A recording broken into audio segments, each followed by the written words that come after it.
This is the bathroom in Glen, Burnie that we have completed. The client is very happy. I came to do the final walkthrough and check out the quality of the project.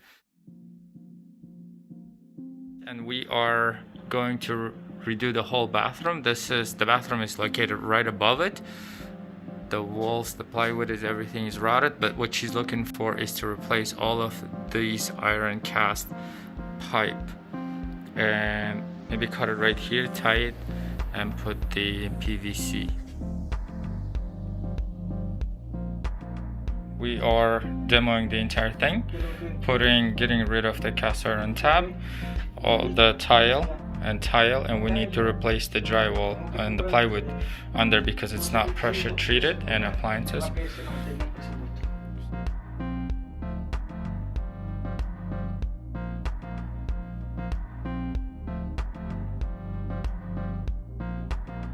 And this is the whole bathroom. The selection of the colors and the cabinets is everything that the client wanted, and the colors came out very good. Check out these the toilet bowl and the sink, and the colors and the tracks.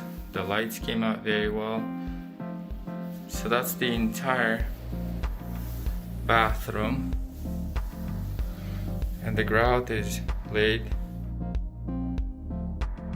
A new fan, a very beautiful fixture, and brushed nickel, soft closing cabinets, paddles on the lights, and a very beautiful wood bridge toilet fixture.